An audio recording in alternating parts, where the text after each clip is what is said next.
जय श्री कृष्ण, जय श्री हरि, सभी भक्तों को प्रणाम।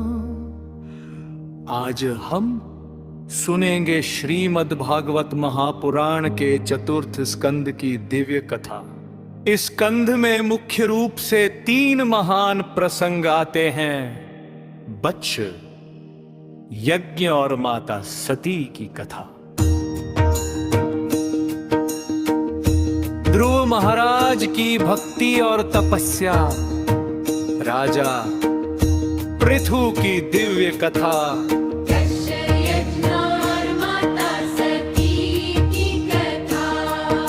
सृष्टि के प्रारंभ में ब्रह्मा जी के पुत्र बहुत शक्तिशाली और अहंकारी प्रजापति थे। उनकी पुत्री थी सती। माता सती का विवाह हुआ शिवा से, लेकिन दक्ष को भगवान शिव पसंद नहीं थे।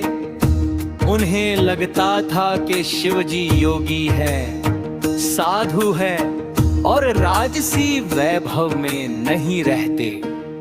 दक्ष का अपमान। एक बार दक्ष ने एक विशाल यज्ञ का आयोजन किया।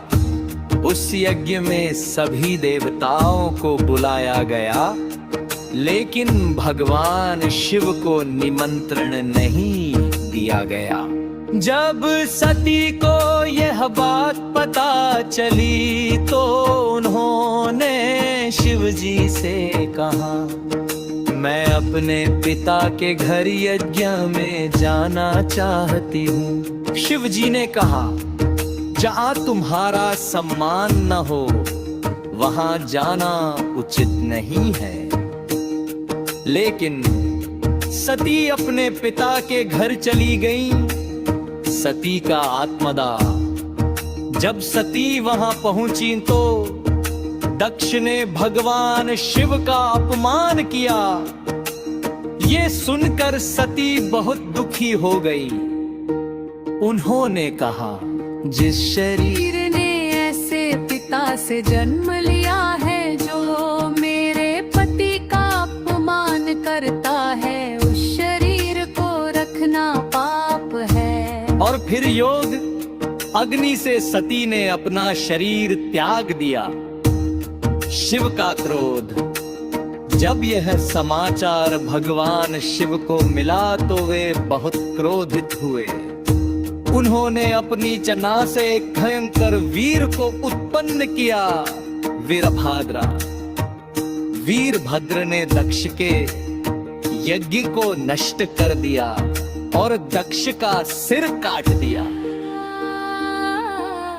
बाद में देवताओं के अनुरोध पर भगवान शिव ने दक्ष को जीवन दान दिया।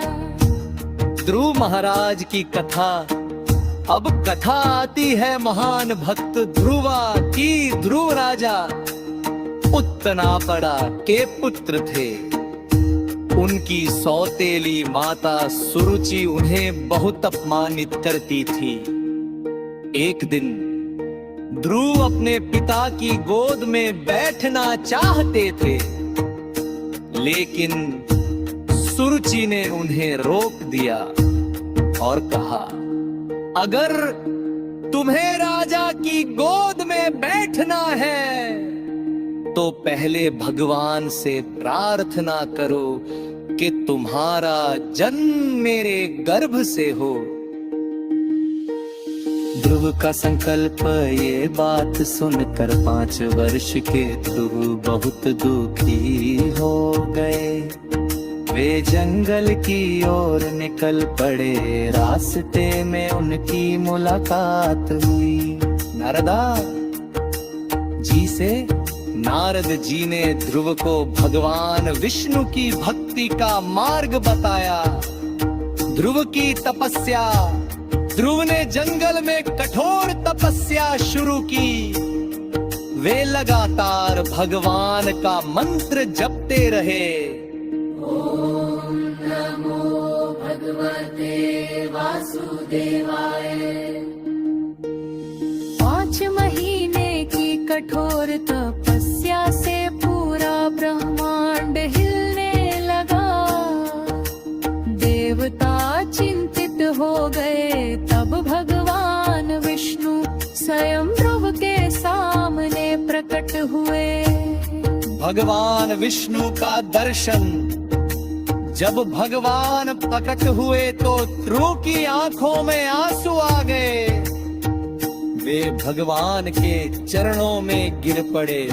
भगवान ने उन्हें आशीर्वाद दिया और कहा, हे ध्रुव, तुम्हें ऐसा स्थान मिलेगा जो कभी नष्ट नहीं होगा।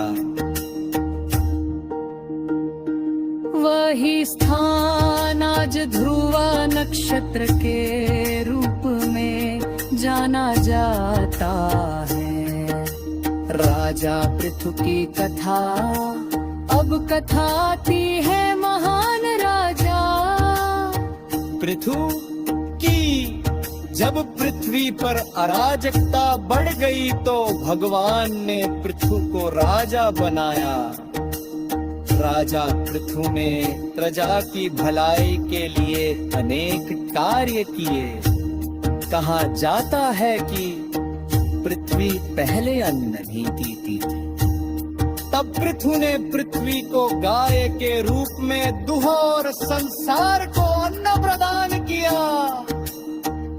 इसलिए पृथ्वी को पृथ्वी नाम मिला।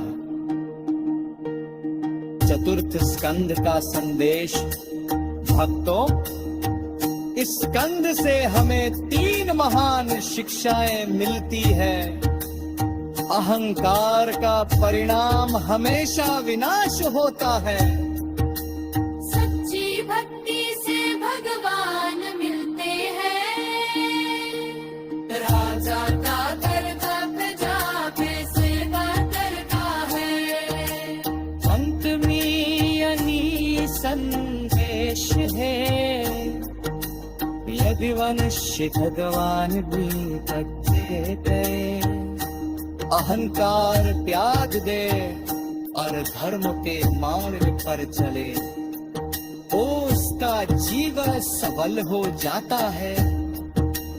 बोलिए श्री हरे भगवान की जय।